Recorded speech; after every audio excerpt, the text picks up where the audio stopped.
Woo! Hey, come on, man. Hey, don't do me like that, bro. Don't do me like that. Hey. I said, chica. Mama said, mama, kusa. It's time for to kick it with the homeboy Love Jones. I mean, my homegirl Love Jones and the homie Carl Jones. You know what? Let me shut the fuck. What's going on, world? It is what it is. It's your boy Vince with the New Blurred Order. We reporting live today, boy, and we are joined with some very, very, very special guests. But before we get into the special guests that you may already be fully aware of, let's go ahead and get into a couple of these announcements. As you all already know, Acolyte is about to hit, and we about to watch that shit. So be ready, boy. And you already know as well, Deadpool is hitting these theaters. So go ahead and pull on up so we can talk about it.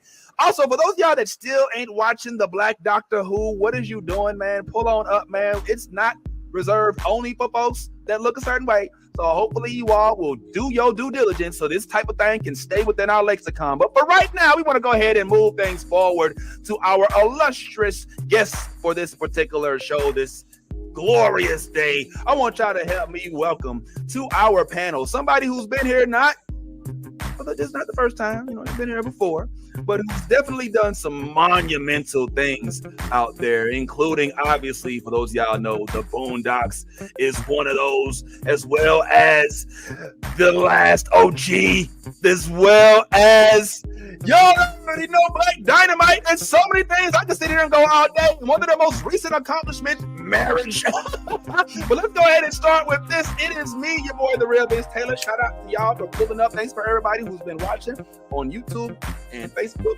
Twitch, all those other things. I am joined by none other than the Bad Ty Bricks. What's going on, Bad Ty? We've also got Nolly in his house. Nolly's here. What's going on, Nolly? All right, we got CC the Geek in the head house. I mean. Oh, look at this. We've got a special guest. Yazzy's joined us, so we'll get to that in a little bit. But for right now, let me go ahead and start the intro. Who he is, man? I love the New Blurred Order. You should too.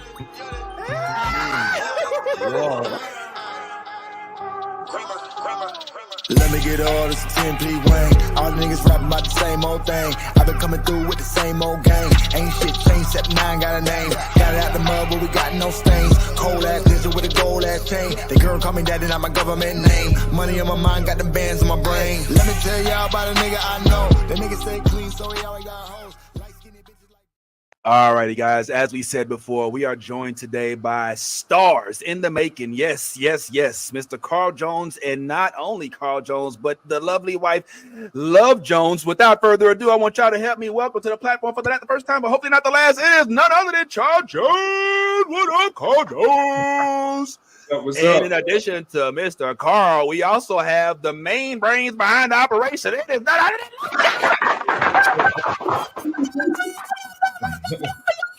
I'm sorry. I'm a little much. I'm sorry. And I'm moving and I'm playing musical boxes because Yaz decided to join us at the very last second. What's going on, y'all? How y'all doing? Carl? Doing good. Hi, we're doing really good. Good. Well, listen, I'm not going to lie to y'all. We've had the luxury of being able to speak with Carl before, and man, he gave us some gems. We learned what it was like for him to work with Witherspoon, as he calls him, Spoon, if I ain't mistaken. All right, and Charlie Murphy and a bunch of other folks, but we never learned how it was to work with Love Jones, who has become an integral part of his productions, shall I say. If you all are not familiar, there's projects by this company called We Are Martian Blueberry, of which Miss Love Jones is extremely instrumental. So before we get to Carl and everything, I would like to talk to the boss, Miss Love Jones herself, about what it's like to be in business with this monumental giant named Carl Jones when you're dealing with this. What's going on? It's good. I'm doing good. I'm doing really good. Yeah. Working with Carl. That's a good question. You know what? I love it. And I learned so much, but it's a little nerve-wracking because you really realize how good he is. And it's like, oh, I don't want to let him down. Yeah, really? I gotta always stay on top of my game because it's like, when you think he's not paying attention, you think he's not going to notice something, he notices it. So I have to be like 10 times in front of him. I got to be 10 times ahead of him because every time I'm thinking, okay, he won't make a big deal out of that. He will. Like the smallest minute thing, he will. So he keeps me on my toes. Hold on, Carl. Go ahead, Carl. That's a politically correct answer. it is hell. No. What's going on? Why is it so hard to work with Carl? Oh my God, what is going with the screens here? Why is it so hard to work with Carl? Like, Carl, why are you so difficult, bruh? Like, tighten up. This could turn from an interview to a counseling session.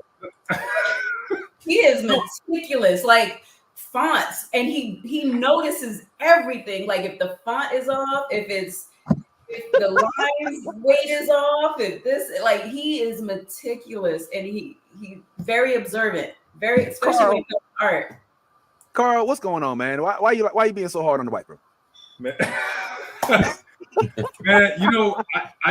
I think my first introduction to this business was through the Boondocks, right? And I think like coming up through the school of Aaron McGruder, I became just obsessed with details because he was really obsessed with details, like to the point where I'll give you an example. Like, let's take trees, for example, in the show. Anytime you saw a tree, 9 times out of 10 in animation, most artists would use like a clone tool for the leaves, like, because it's a lot, especially a show like ours that has like these really detailed backgrounds. So, and we have hundreds of backgrounds to do, right? So a lot of times the artists would take shortcuts and use like, Photoshop tools, cloning leaves and stuff like that. Aaron had me like scanning through each one of these designs, making sure one leaf didn't look the same as the other. So now he makes me pay for stuff like that. He's like, I'm gonna put you through the area school too. So that's what it is, Carl. It's the look, I had to walk 3 miles to school. Well, I think it's a little bit of that, but it's also just like, because the way he used to tell me, because at first I was kind of like, bro, nobody's gonna pay attention to this shit. Like, you know what I'm saying? Or he'd be like, huge. And I said the same thing to him. But I will say that even like subconsciously, when people take the time to actually paint those trees, when you pay attention to those details, the naked eye may not pick it up, but subconsciously, I think you find it more appealing than, than if you didn't give it that kind of attention. So I am kind of like a perfectionist, I guess, to a fault, and she got to deal with it because it's I'm rough sometimes. Yeah. Yo, I'm reading Love's my face body will language. My face will always I might have to just go off camera sometime. Just like, No, because that speaks in volumes. Because what I'm reading is, he's saying all that, but man, F all that, man. You didn't have to put just because you had to draw that leaf. The good thing is we work well together, though. And that's the best thing. We really do. Like it. I just know, like he does keep me on. Like I said, he keeps me on my toes. That's not me being politically correct. That's just me saying he keeps me on my toes. Like I have to like double, triple, quadruple check. My work, or what I'm passing on to him. So, and plus, because he's so busy, I want to make sure that, because Martian Blueberry is our separate project. So, right. Okay. I want to make sure that he doesn't have too much. He doesn't have to, monitor it too much because I don't want to spread him too thin either. So, I'll try my best to make sure that, hey. Okay, I got it. I'm on top of it. So let me ask you this: has there been any recent projects y'all have worked on where he's had to like, hey, baby, this is a double line, and this green is more showing like turtle green when we actually need forest green. The line weight and the just certain things. I'm like, yo, that's a 2-second thing. Nobody is gonna notice that. Nobody. Yes. I'm responsible for like deadlines and it's making these, and he'll like find something. I'll say one thing. He just drives me crazy. I'll show him something and he'll be like, okay, that's good. And I'm like, okay, so we move to the next step. And then later he'll be like, no, but what is this? I'm like, it was in the last pass and you said it was okay. He's calling you out. But you know what it is though. It's like you know how you ask your parents for shit like right when they're in the middle of doing something else, so you know yes. Yeah. She'll come to me like right when I'm like doing some other important shit. Like, what do you think about this? I'm like, yeah, it's good, go. That's what it is. It's the yeah. Yes, no. You know, he's giving the yeah. That's great. Like, and that's why I'm like, pay attention. Like, remember the other day when I was like, did you check again? You're like, yeah, I checked. And then we got into it. He's like, okay, I did miss a line. So it's like. Yeah. Tighten up, bro. Yo, it sounds like it's a whole other thing going. Well, let me ask y'all this. Martian Blueberry, if you don't mind me, but Carl, just for a second, you did just mention that Martian Blueberry is a separate. It's something that you work on together, but a separate. It came with you, right? Love, like you're one of the orchestrators of that originally, and then Carl was brought into it, or how does that work? Well, the thing was, it started during the pandemic, and I was seeing that like. We were working on some other shows, and I was seeing that I'm trying to figure out what I could say without insulting anybody. But I was seeing that he was working with these animation studios and how he was still having to explain our culture.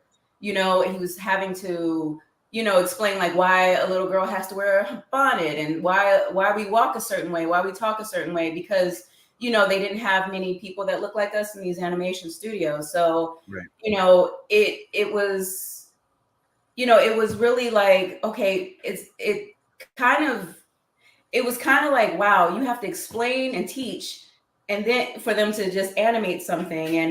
And it was like, where's the Black studios? Where are these studios that, understand our culture? And especially like in Boondocks, he was literally acting out the scenes, so they can understand how our swag, how we stand and how we do, because we have a subculture within our culture. So, I was like, there's not really that many Black studios, and we were looking, and there's a few, like Art, is his name Art? Yeah.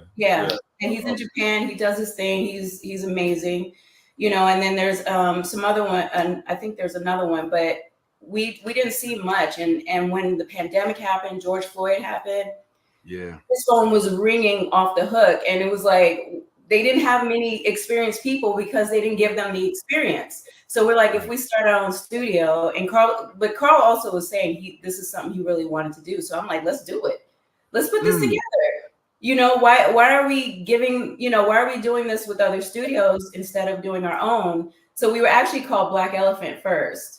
We were working, and then Carl was like, one day, he gets in his mode. Like, I'm telling you, things will switch. We might change our name again. I don't know. I think I'm gonna stick with this one though. I'm gonna fight this time. What came? Oh, go ahead, sir.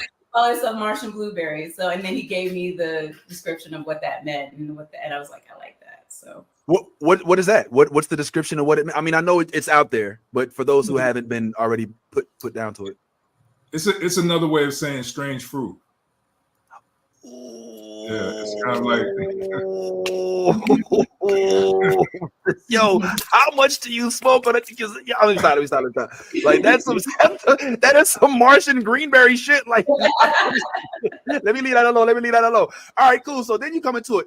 Are you not to put you on the spot, but as one of the executives of Martian Blueberry, do you get a chance to have writing, art, like what all is it that you have that you're able to, in addition to running shit, what I'm saying? Like, what else do you get to do with the company? Honestly, I have everything except for draw. I have my hand in every little thing, because like I said, I try to make sure that Carl is not spread too thin, and we can get, as much going, and he can focus on his other projects, So, I don't draw. That's the only thing I don't do. But but also the thing about Martian Blueberry is the people that we do have working with us, we want to hear their ideas. We really want to work more in-house, because we feel like everybody has a story, so I'm working on a few of my stories, and then I help Carl, when he's directing stuff for Martian Blueberry. So yeah, I have my hands in everything. So I'm learning really quickly. I'm learning a lot. I can't help but notice. Please forgive me for being observant. And Carl, we coming to you. Look, we get to meet the wife. I couldn't help but notice that there's a Wonder Woman shirt in the background here. Oh, and a Baby Yoda. There's a Grogu. Oh, I am a nerd. Yo, there's a Punisher. Yo, whoa. What the Yo, I was not ready. Yo, hold on, y'all. Are y'all seeing this? Hold on, pull that up. Yo, so hold on. We got the Wonder Woman. Yo, and it's got the Batman with Madam C.J. Walker on that joint. Yo, look at this. Yes, Bart Angela Walker is Punisher. Yeah. Angela Davis is Punisher. Yo, talk to us, love. This is really dope. Where'd you get this stuff? Talk to us. Bart Cooper is the artist. He's amazing. When I first saw this, I was like, this is made for me. Because I'm all about like woman empowerment, and then I'm a nerd. So like the superhero thing, it was like, what? And he has a few more, but these are the first 4 that I wanted to get. But yeah, check him out. I think it's B Art or something. But his name is Bart Cooper. He is amazing. It's seriously like I just when I saw this, look at that. I was like, that's nuts. Winnie Mandela, Black Panther, like Angela Davis, the Punisher. Like that's just me. I really, really love. I'm a big, as you can see, That's why animation was really set for me. Like I started in the music business, and Carl was talking to me, about, but we could talk about that later, but. We had been working together on some things before, and he was like, well, have you ever decided, thought about animation? I was like, I have. I love animation, but I don't know how to draw. And he was like, well, there's so many other things to do. Like that's not all you need to know for art. So this is actually the perfect medium for me. This is a perfect thing for me because I love it so much. I hate to put you on the spot, love. Uh-oh. But did that young man also make that Grogu doll that you have down there? This one? Yeah. I thought I had another one.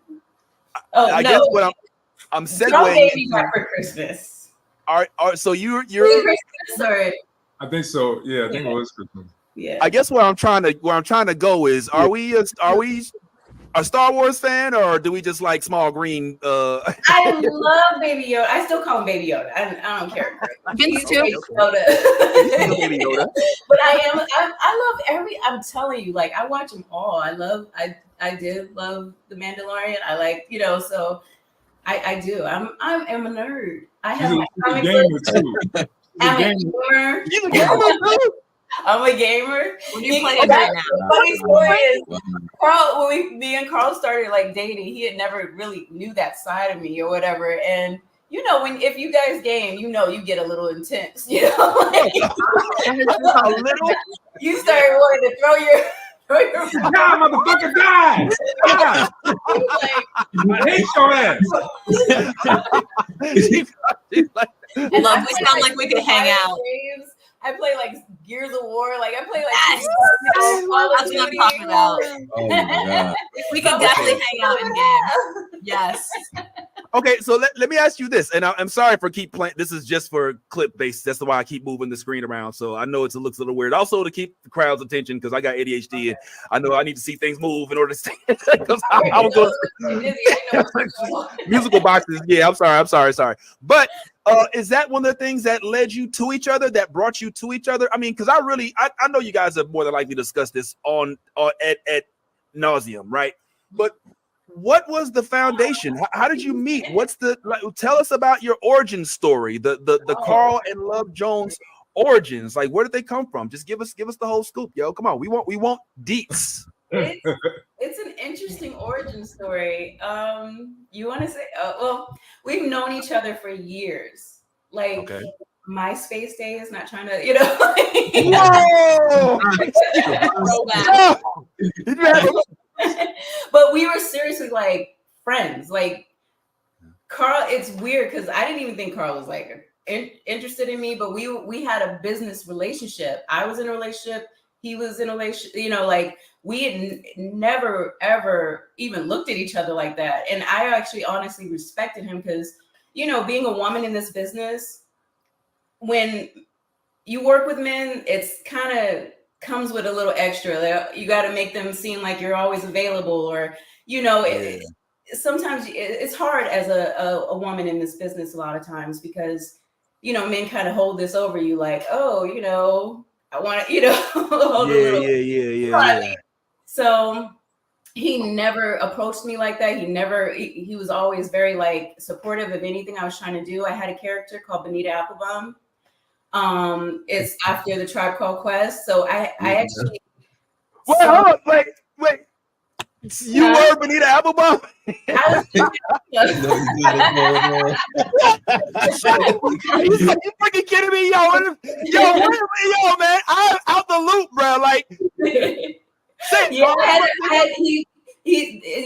I think I have it still on my IG page, but there was a character that we created. I created with my my then partner, and Carl was actually.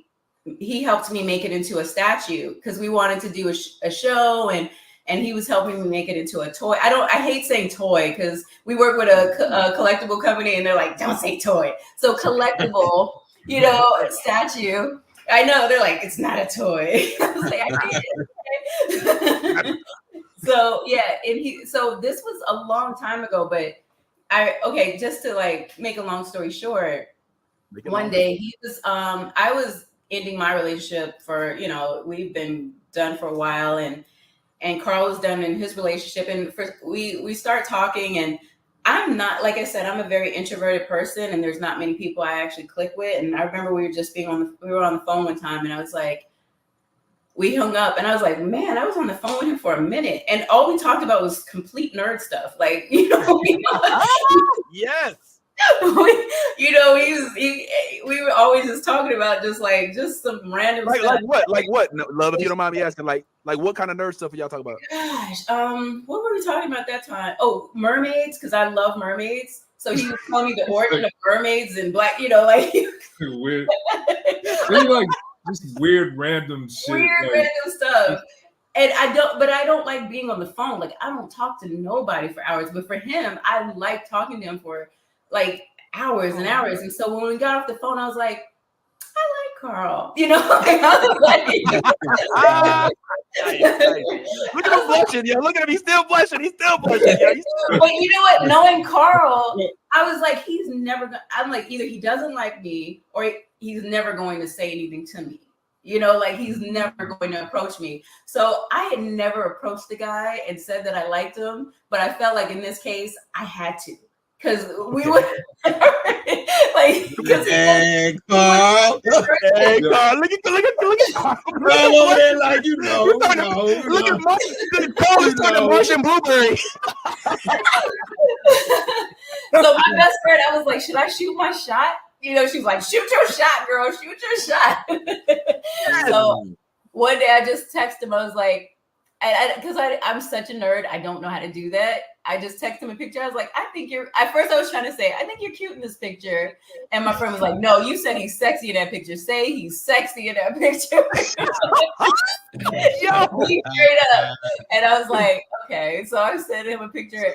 You're sexy in this picture. So it took him a few minutes. So I was like, uh-oh. And I was worried because I was like, I really hope this doesn't damage our work, you know, our friendship. And, you know, and I don't want to put him in an odd position if he isn't into me, or, you know. So I was worried about that because we had a genuine friendship that I liked that didn't come with strings attached, you know. So I really, really appreciated that. But he was funny.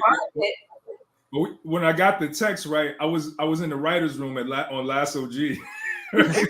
so I got the text and I was like, hold on a second, I'll be right back, y'all. So I like went in my office, like, did she say?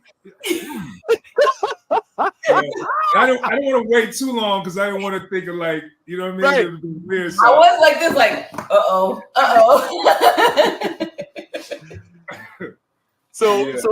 So what happened, Carl?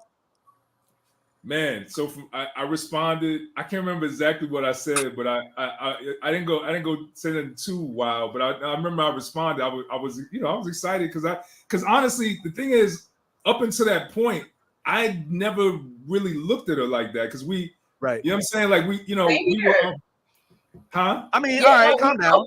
Yeah, it was really okay. Genuinely just like this really dope friendship, but it was like I started thinking like, damn, yeah, it does make sense. Like, why wouldn't we be together? Like, and so yeah, from there, man, it was like, I mean, we just got we shit. How long is that? Was like, how long ago was that? 4 years. 4 years now. Yeah. Yeah, and then so the crazy part is we ended up moving in together, right, and getting a place right at the beginning of the pandemic. Yeah. We literally moved in together like when the pandemic, when it was like just started. So it was a crash course in our relationship. We had to really see, you know what I'm saying? Because we couldn't leave each other. We were there. Yeah. We were there. So, but I was like, that added 10 years to our relationship because you know what I'm saying? Like, yeah, basically. Let me tell you a quick funny story. So shortly after we made it official, right? I had to go to New York for Lasso G because I was showrunning Lasso G. So we get to New York. So Love came with me. So we're in New York, right? And we meet Tracy in person for the first time, right? Tracy Morgan, right? So I swear to you, I don't even really know Tracy at this point. So he was like, yo, come here. So me and Love go over there, and he's like, he was like, you need to put a ring on her finger. You need to marry her. I was like, well, Tracy, like, slow down. We're just making this happen. And he goes, well, you ain't wearing a condom? You're not wearing a condom. You need to marry her. Oh my God! I'm like, what are you telling him? What are you talking to this dude about? Oh my God! So were you not wearing a condom or not? No, let me stop. So I'm like, how did he know? It's so funny. He's talking to the team. He's like, you look like you wasn't wearing a condom. So I'm like, I gotta twist it. So how long after that did you go ahead and put the ring on it? Because obviously his advice it took. I mean, hey, well, we waited till after like the pandemic was over because it was super weird and yeah, but like what? Yeah, it wasn't long after though. Yeah, not too much longer. Yeah. And y'all did the destination wedding and all that. Y'all didn't want nobody that was broke at that bitch. Y'all like, if you can't afford to come, if you can't afford the flight, bitch, you can't afford to be registered to my wedding. We didn't want to put no pressure on nobody. What is wrong with you, yo? I know the deal. Come on. That's not that. You could have did that shit in Atlanta. You know damn well. But you was like, no, we going on a flight. Our family was all like separate. And, like, I have family in Alabama. He has family in Fayetteville. Then we have family in California. And it was like, it was too much. And so, honestly, I feel like weddings are about the two people getting married, not about everybody else, and, so it's like, and we're both people pleasers. Like, we would be like, oh, are you okay? We'll be worried about everybody else making sure. And it's like, this is not about them. This is our day. So I really wanted it to be just about us. And it was perfect. And I felt bad because I know a lot of our family did want to be a part of it. But it was like, we'll have another celebration, something, But this day is really for us, Love, did you feel bad for real? You know what? Only person is for his mother. Okay, all right. Mother. I would have liked her to be there.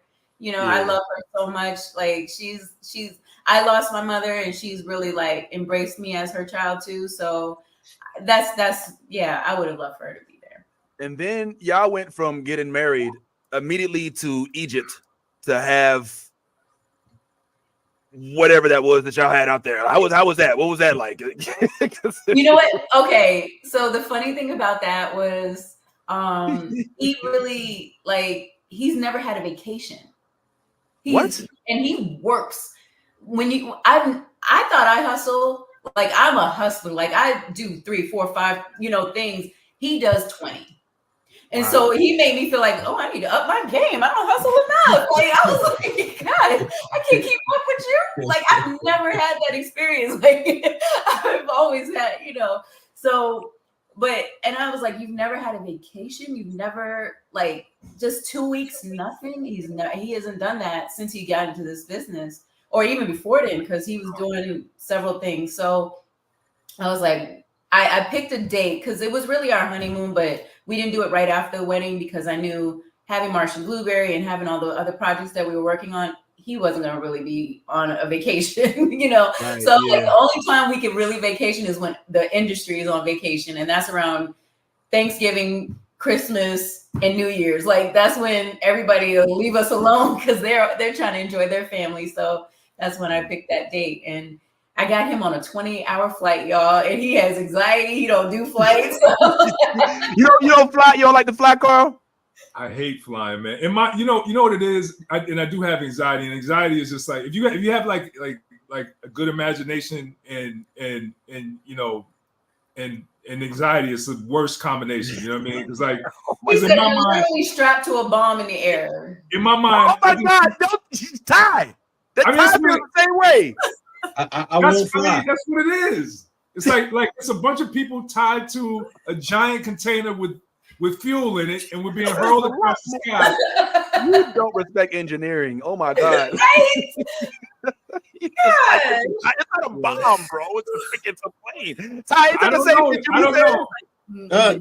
Absolutely, and pardon all of the people that have crashed and died in planes that you over here talking about. Yeah, like how you gonna say it's not a bomb? And there are people who have proved that it is. It is like, a bomb. Exactly. Do you drive? Exactly. You feel me? You know what? To answer that question, love, I absolutely drive myself. I always drive myself. So if I kill myself, I'm only mad at me. Touche. If somebody else kills me, I can't let that go. You're gonna be real mad at and it's like it's not. You will come back and haunt the pilot or hold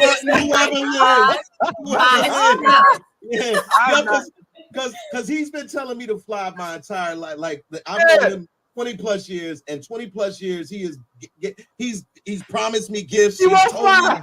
I'll pay for your tickets. I'm not going on a plane for he won't fly. The lottery, no, it does not matter. I'm not getting on a plane. And you know what? And the reason being is I watch La Bamba, and that's all I'm gonna say. If you watch La Bamba, they were on a charter plane that time. Charter plane. What the fuck, bro? Listen, I bet you Richie Valens right now, Richie Valenzuela right now is like F whoever up here is talking about get on a plane. Because they did the same thing to him. They gaslit him all the way until he got on the plane and died. But if you don't take a flight, how you gonna be able to experience dope shit like this, bro? Like they don't got this in South Carolina. You know what I'm saying? Like you can't just go to Ridgeland. Carl did not regret it. He was very like I set it all up. I know my husband, so I knew how to like. I told him it was. I never told him how long it would be because he kept asking. He was like, "How long?" I'm like, "It's about 10 hours." I was like, it'll be good. And I made sure everything was comfortable. Like we had good seats. We were, it was comfortable. As long as he's comfortable, he won't feel it as much. So plus, she knew I loved Egypt, right? Yeah. I've been in Egypt for years, so like that was. One reason why I would really because I knew it's like I didn't say like let's go to Hawaii or he'd be like but Egypt he's really into, and so am I. Like that's one place I used to live in Europe, so Oh, I've never been to Africa. I've never been to Egypt. You know, like I've never seen anything like that. So I was like, I really want to see the pyramids. I want to see all of this. I love it. So when I hit him up with Egypt, do you see them patting it? Yeah. It's a cultural thing.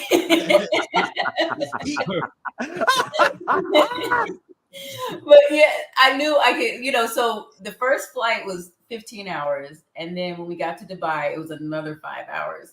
I left that little nugget out. But like, we gonna get on another flight. Love, how is Carl on a plane? Is he every time there's a joke? Hey man, I told you not to bring us on this shit, man. I ain't want to go down on this shit, man. What the fuck, man? No, he's not like stop this shit, man. Let me off this shit, man. he's not. You know what? He's very just calm, but I know him, so I know when he's uncomfortable. I'm an overthinker, bro. I He's an overthink overthinker, everything. yeah. And I have a problem with snores. Like, oh my god. No. Like Carl is the most calm person ever. He is very tolerable. He patient, everything. But if somebody is snoring on a plane, he's like, hey, get up. Hey. You if I can't sleep, nigga, if I can't sleep, nigga, you ain't sleeping. Like, sleep quietly. But it's so funny. His whole demeanor just changes. Like, oh hell no! Like you can just see that all over his face. Like, oh,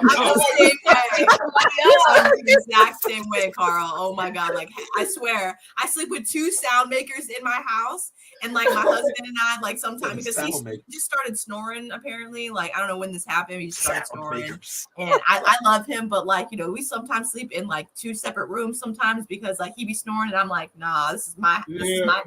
Like, yeah, I grit my teeth. Oh, so yeah, you know what I'm saying? Like, if I nudge him too much, he knows. Well, I do not snore because I would never get any sleep. Well, obviously. People like, hey, I love you, but hey. I'm just saying, it's going on. Like, I just got married as well, so congratulations to the 2 of you guys as well. I'm also a newlywed, but like I'm telling you. I just realized he started snoring within the last year, and I'm like, when the hell did you start doing this? I'm like, we've been together like 6 years. You didn't fucking snore. Like, what is? Do I need to get? And I work in cardiology, so I'm like, do I need to get you a CPAP machine? Like, you know what I'm saying? Like what's going on? You know? Like, Bane. It's a marital reflex. So funny to me though, that because he be ready. He don't care. He be ready. I'm like, yo, you got I'm the same way though, dude. I'll have the pillow. I'll be like, I'm looking at him too, like. Get the fuck out. Get the fuck out. So clearly you all like to travel together, especially when it's after a wedding, and you clearly like to work together and everything like that. Love, you came into this relationship knowing who Carl Jones was, you know, like what's it like to kind of, I mean, we've already kind of learned that you had to muster up the courage and with your nerdy ass to tell him he was sexy and all of that. But like you also had to deal with the fact that he comes with the history. He comes with the Boondocks. He comes with the Last OG. He's got, you know, public ex relationships and things like that. Like, how do you muster up the courage, or like, do you even not consider that? Because you're like, it don't matter. We just talked for 3 hours about mermaids. It don't matter who the fuck I got to contend with. You know what I'm saying? Like, no, you know, that was a factor because honestly, I've been in the industry all my life and I don't really care for industry men, to be honest. You know, like, you know, it's really hard and you don't know what they're about. You know, their access is vast. You know, like right. She thought I could have been a dog. That's what I thought so. Yeah. But I mean, it's possible.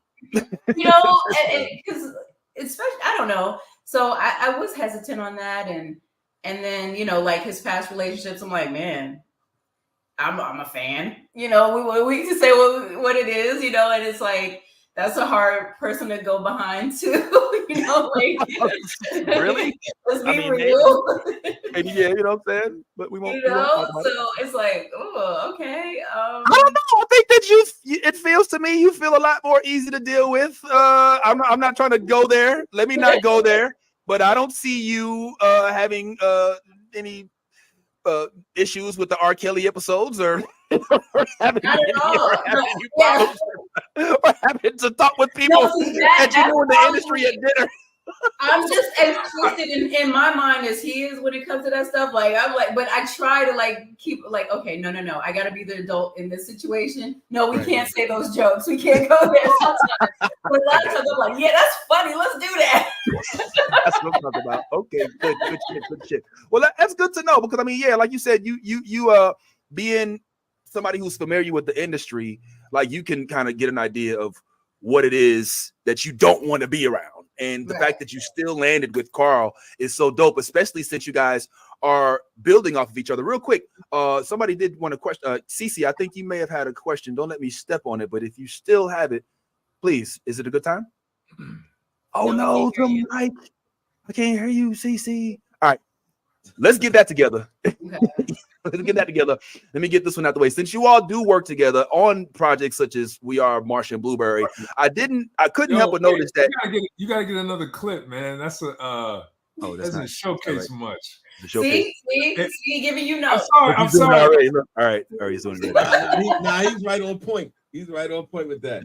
I didn't want to go to. I didn't put but one up here, but you're right. I will leave that one alone. But I'll say this: since you do know, that Carl is obviously from Germany, but North Carolina. You know what I'm saying?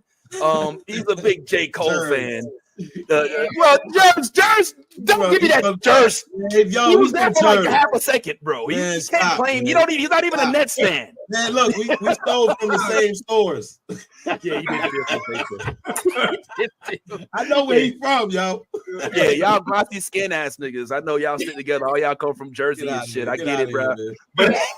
But I'm wondering specifically, since he is a North Khaki fan, he's a J. Cole fan. Perhaps you all collectively came up with the idea to do this. The type of nigga that won't let you cheat in class. Drizzy. Who's the type of nigga to pat his niggas on the ass? Drizzy. Who's the type of nigga that waves at puppies when they pass? Drizzy. Only one type of nigga still playing with fidget spinners, and the name of that nigga is Drizzy. Y'all shout out. It's so bad because it looked like let me just say this. It looked like on his Instagram, like he was like ganging up on Drake with everybody else. But the funny thing was everybody was pulling these clips and reposting them and doing like Boondocks and that. Yeah. And it just, it kind of, I don't know. But we did that we did that years ago. It was a show called Sugar and Toys that we did for Fuse, right? Mm-hmm. And nobody saw it because I guess it was on Fuse. You know what I'm saying? So I'll pick and choose moments where I want to put some clips out of Sugar and Toys, and that just was like, it was just the perfect timing. And it's crazy because I sent to the Metro Boomin too. He was like, "Nigga, what is this?" He sent to the Metro Boomin.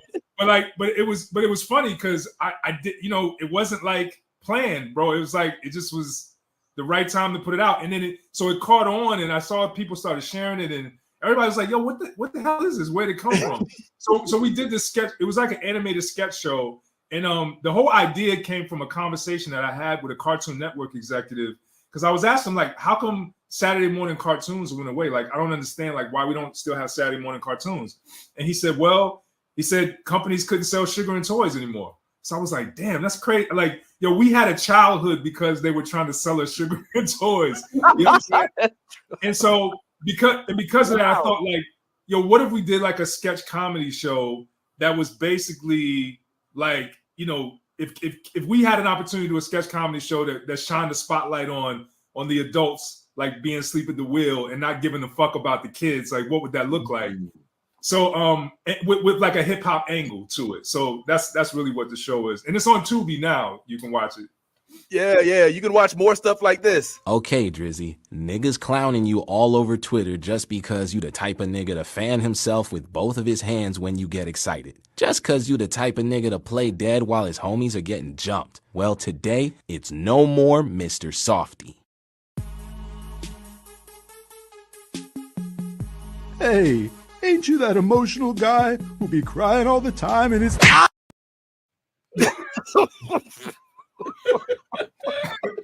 always say Carl be knowing. Carl be knowing. Who granddaddy that was? That was your granddaddy. But let me explain the inspiration behind that sketch, right? So the idea, I don't know if you saw the Twitter account, Drake's the type of nigga, but that was like a popular Twitter account that, you know, everybody was like coming up with all these like funny Drake's the type of nigga that like won't eat gummy bears one by one because he don't want to separate them from their homies. You know what I'm saying? Like, it was like shit like that. So I was like, yo, I was thinking like, what is Drake thinking when he sees all this shit? And so we did these sketches that were about like Drake basically being tired of being, you know, perceived that way. So the sketch really was about Drake showing that he's not that nigga. You know what I'm saying? But it still was though, in a way. But he literally is that nigga. And the funny part is like, this isn't the only thing you've done. The Young Lils, bro. The Young Lils. Oh, the Lils. Also, like I wish that shit is so underrated, bro. Like you don't need assistance. You need your own network. Carl, you are a network. We don't need.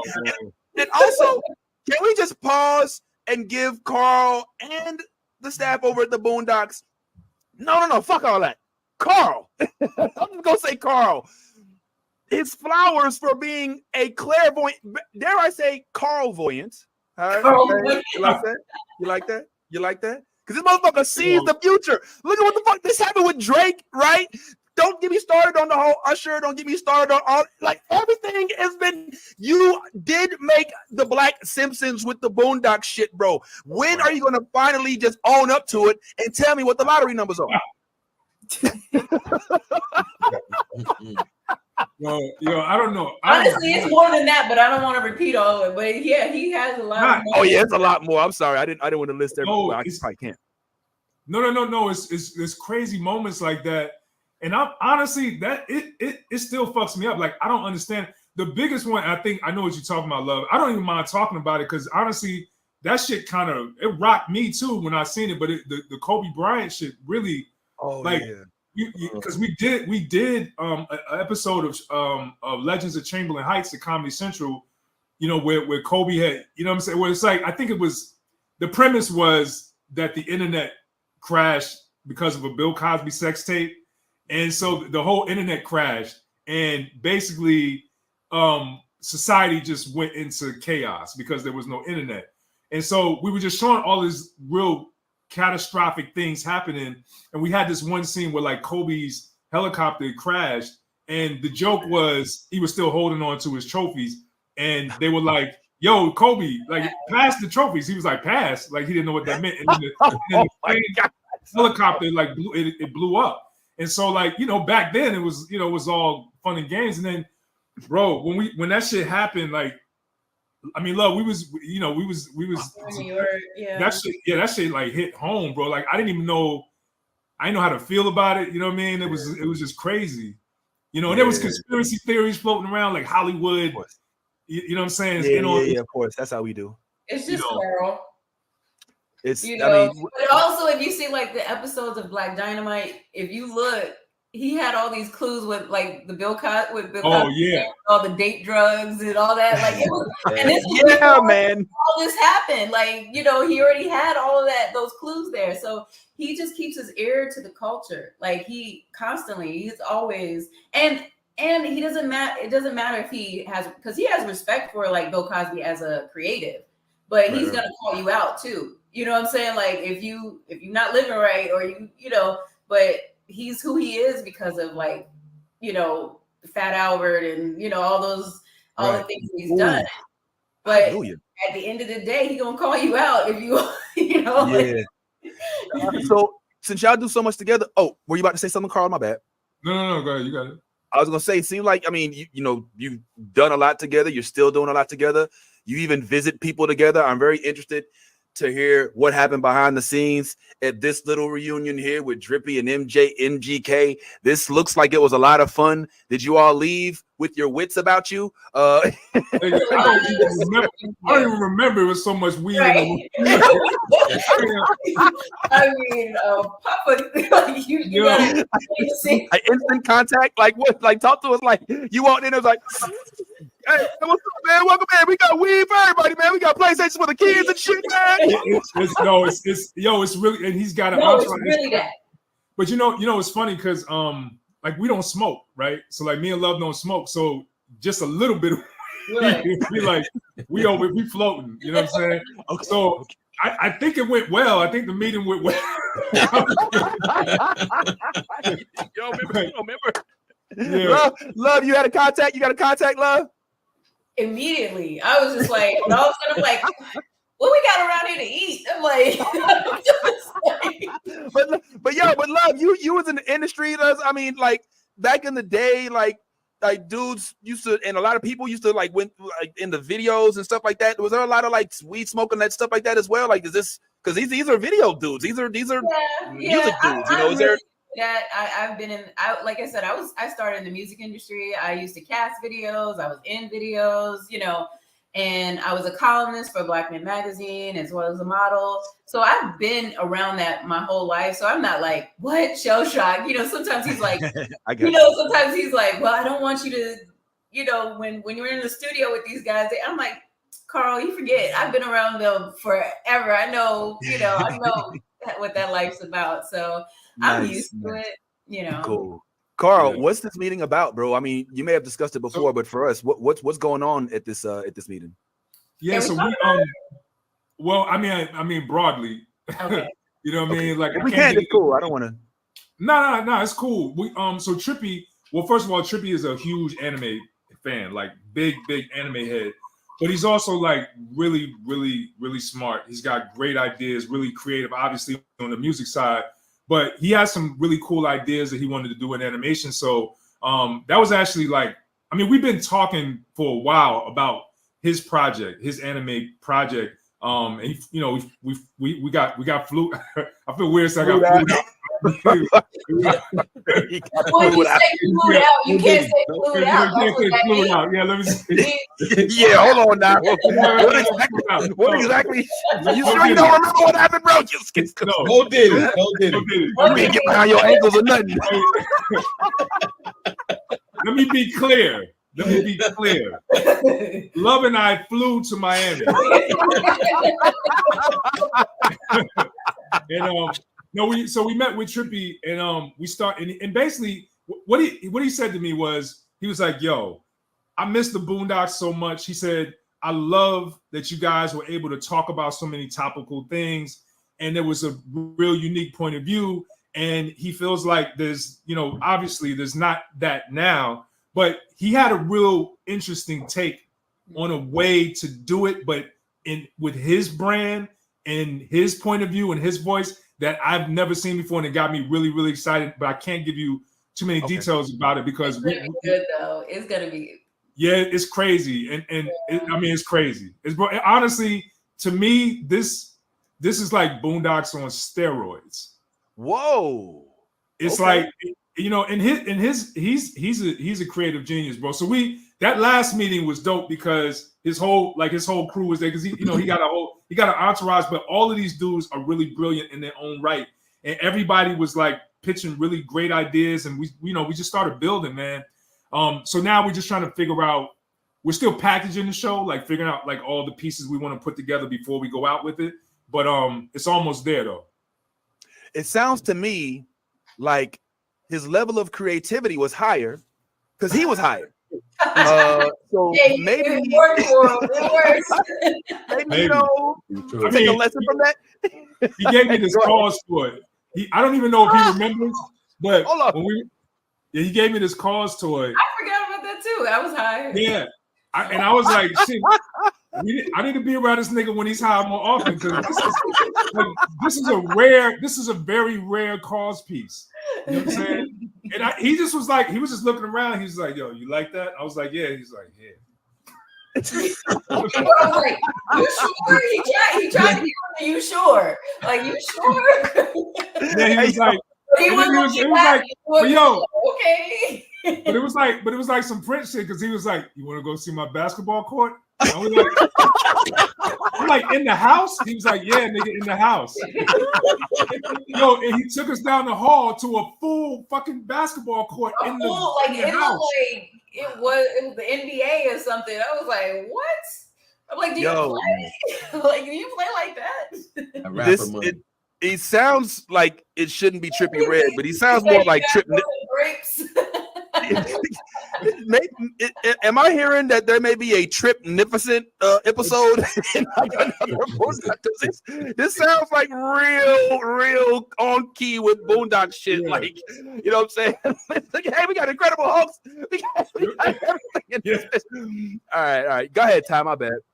Yeah. I just wanted to say, as much as I, the Boondocks deserves its flowers, I've been waiting all night to talk about Young Love.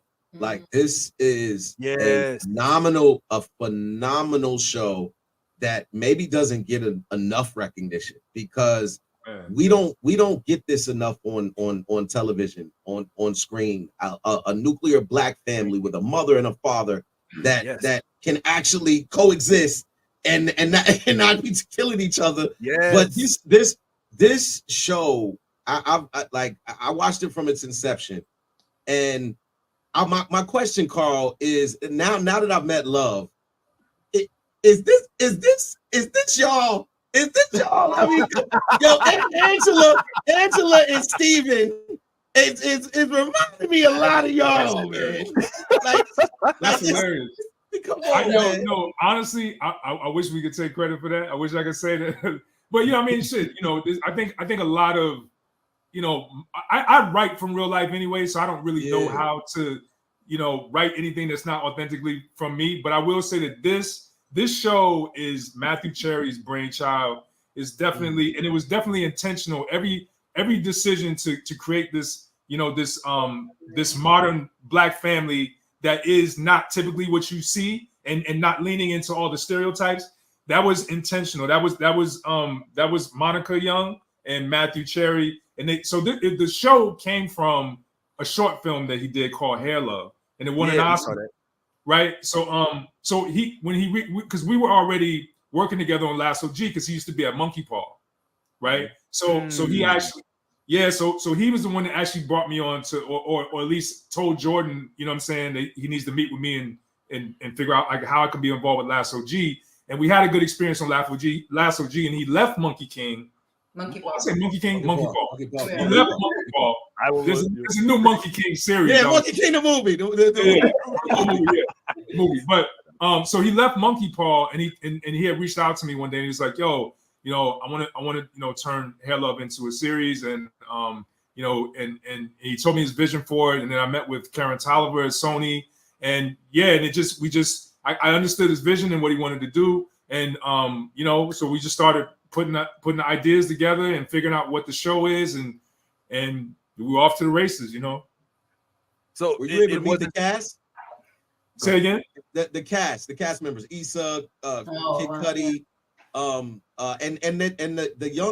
the 10-year-old, her name was Brooke. Her name is Brooke. Yo, she is phenomenal. Like, she's hilarious. Brooke 10 years is old. Amazing. Oh my God.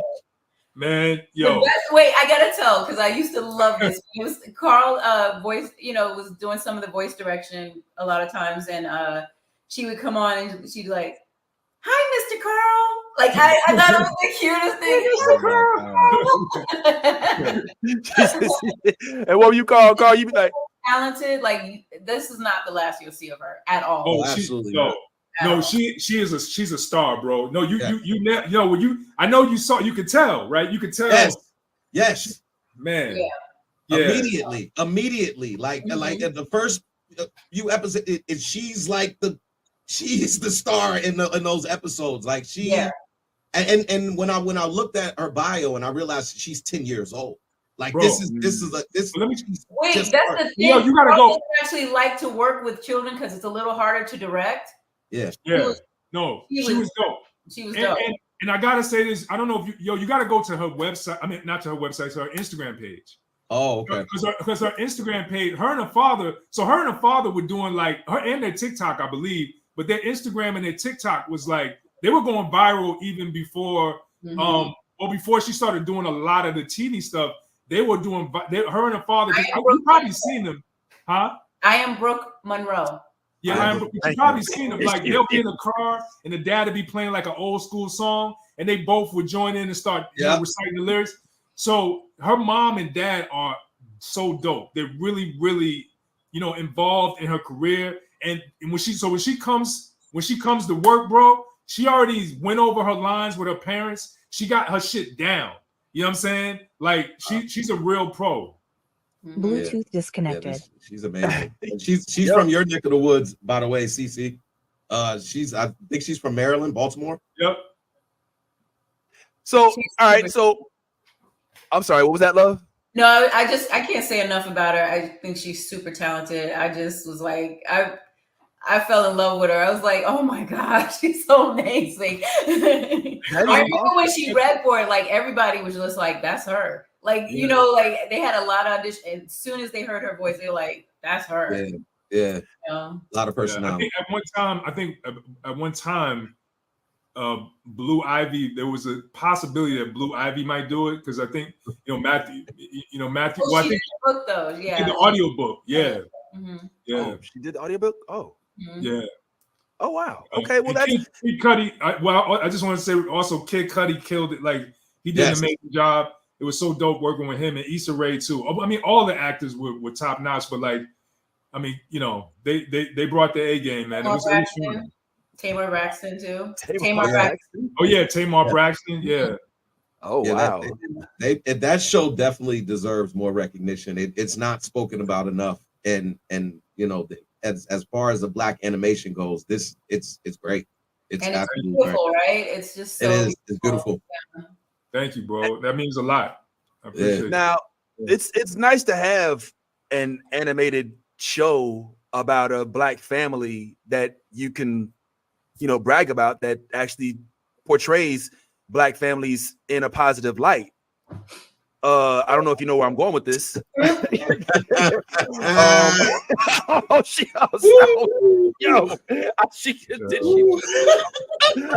you love. She want no more. No. Maybe that was a bad segue. But it was there. I couldn't help it. Love took the glove. She took the gloves off. Let's bring her right back in. She tried to run. No, come on in. We gonna have this talk. Now listen, man. I know there's been much to say about what's happened, but can we just start from ground zero? Okay, all right, because somewhere along the line of the idea and the conception, you dropped off. Okay. I would like to know, if you don't mind sharing, because I know some of this stuff isn't for the public, but what it is that you don't mind sharing is, what did you have to do with the development of it? And at what point in time did you decide to jump ship? What was the catalyst that caused you to consider not being with the project? So I'll give you what I'm able to give you, because it gets into a weird legal kind of thing. I got an echo?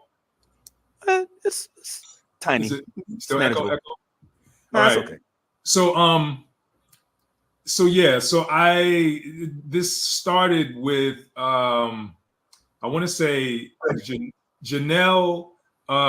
There's a woman named Janelle that worked for Steph Curry's company. She reached out to me first and said that they were trying to figure out a way to do Good Times, right? With because they Sony owned the IP and they were trying to figure it out, and they wanted to do it animated, right?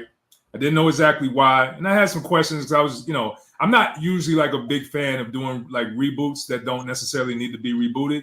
You know what I mean? Because I just feel like we got plenty of new stories that we could tell, and Good Times is such a classic. Like, so those are some of my first questions, like why? You know what I mean? And look, at the end of the day, companies. I mean, right now everyone's trying to take advantage of all the IPs that they own and get as much out of them as they can. So I'm like, all right, well, let me think about it and figure out like what my take on it would be. So my first original take was JJ made it out the hood as a successful artist, right? He had a family, but his kids were living such a privileged life that they didn't appreciate their life. They didn't appreciate all the money. They didn't understand the value of a dollar. So he moved them back to the project so they can experience what he experienced growing up. I like that. So then that was good, right? I love that. That is great. That is brilliant. I love that. So then you had like a fish out of water story, and you got kids that are struggling with trying to understand, you know what I'm saying, where their father came from and how to appreciate where they are now. You know what I'm saying? Yeah. And the jokes are, I mean, it's easy to know at that point where the jokes will come from and where the conflict is and where the drama is, right? But they didn't respond to that. And so why do you think that is, Carl? If you don't mind me interrupting real quick, why do you think they wouldn't jump on that? Like, that sounds brilliant to everybody here. Yeah, I think I don't know exactly, to be honest, but my gut is, because they don't necessarily have to give you, you know what I mean? But my gut is they were trying to find a way to do it without so much connected. It's kind of hard. It's like, I don't think they wanted to connect it too much to the original series, but they wanted it to still have the DNA of the original series. You know, because and for whatever reason, you know what I'm saying? I don't know the politics behind it all, but so I was just like, okay, well, let me think of you know what a modern day Evans Family would look like, and a show that could talk to the state of Black America today as it is, not how it was then, because a lot of those things don't really apply. And at the same time, I didn't want to lean so much into the fact that they were in the projects or they were broke or living in poverty. I just really thought that if you did a new version of Good Times, you use the projects as a backdrop, but you subvert the expectations of what typically would be seen in a stereotypical show about the projects and do something that was more fantastical. So the direction that I wanted to take it was far more heightened, and it wasn't leaning into the fact that they were living in the, you know what I'm saying? Like, so, but I can't go into too many details about how things started to transpire and what led me to leave. But I would just say that it got to a place that we were on completely different pages, and it was, I had no choice but to leave. I'll put it that way. Wow. You left before you got any checks? No, it wasn't. Tell him, love. Tell it. Tell it happened. I wanted to get off camera. I know, that's why we need you here. Look.